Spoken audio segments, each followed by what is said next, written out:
Chapter 3, Healing Wounds from the Past. As we journey deeper into reconnecting with our inner child, we arrive at one of the most profound and transformative steps, healing the wounds from our past. This chapter invites you to step into a space of courage and compassion as we gently explore the pain that may still linger from childhood. For many of us, the experiences that shaped us, the disappointments, betrayals, unmet needs, or even moments of profound loss, didn't just disappear as we grew older. They became part of the stories we carry, quietly influencing our beliefs, behaviors, and relationships in adulthood. These wounds may show up as self-doubt, fear of vulnerability, difficulty setting boundaries, or a persistent feeling of not enough. But here's the truth. While we cannot rewrite the past, we can rewrite the way it lives inside us. Healing isn't about erasing the scars or pretending the pain didn't happen. It's about embracing the younger version of ourselves who endured those moments. It's about showing up for that child in the way they always needed but may not have received.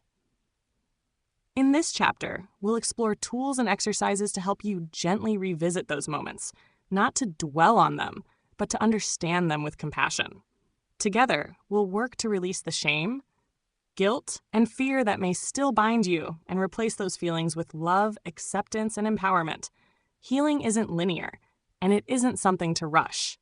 So as you move through this chapter, I invite you to take your time.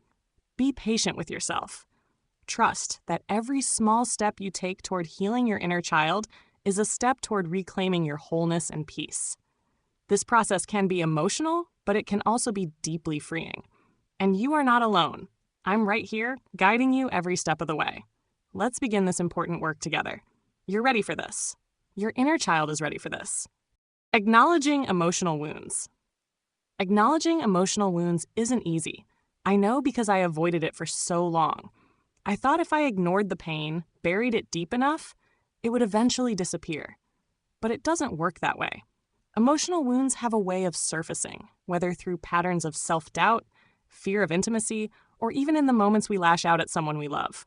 For me, it started with admitting to myself that these wounds existed, that there were moments in my past, words spoken, needs unmet, experiences endured, that left scars I didn't want to look at. It wasn't about blaming anyone or feeling like a victim. It was about recognizing that those moments left a mark, and that mark deserves attention, not avoidance. Maybe you can relate. Maybe there's a part of you that feels unworthy of love or a fear of rejection that creeps in when you least expect it. Those feelings didn't come out of nowhere. They're often rooted in the emotional wounds we carry from childhood, the times we felt abandoned, unseen, criticized, or misunderstood. Acknowledging these wounds doesn't mean you're weak. It's an act of incredible bravery. It's saying, I see you, and I'm ready to heal. It's about letting your inner child know they don't have to carry this weight alone anymore. I remember the first time I allowed myself to fully acknowledge one of my own wounds. I was journaling, and a memory surfaced, one I hadn't thought about in years. It was a moment when I felt completely invisible, like my feelings didn't matter. As I sat with it, the emotions came rushing back, the sadness, the loneliness, the confusion. But instead of pushing them away, I allowed myself to feel them. It was painful, but it was also freeing. For the first time, I was able to tell that younger version of me, I'm so sorry you went through that. It wasn't fair, and it wasn't your fault. In that moment, I began to realize that healing starts with acknowledgement, with giving ourselves permission to feel and process the emotions we've been holding onto for so long. If this feels overwhelming, know that it's okay to take small steps. You don't have to dive into the deepest wounds all at once. Start by simply noticing. Ask yourself, what moments from my childhood still bring up strong emotions? Are there patterns in my relationships or behaviors that might stem from unresolved pain?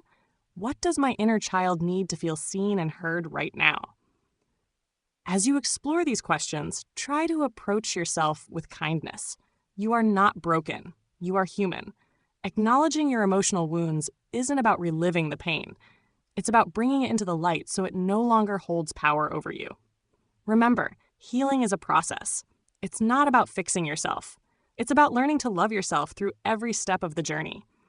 The simple act of acknowledging your wounds is a sign of deep strength, and it's the first step toward freedom and peace. You've already made it this far. You're ready to keep going. This concludes this part of the module. Take a few minutes to relax, reflect, and work on the workbook provided. Answer the questions in the back of the workbook to help you better focus on dealing with old wounds. When you are ready, we will continue with the next part of the module, which is forgiveness. Take a few moments before continuing.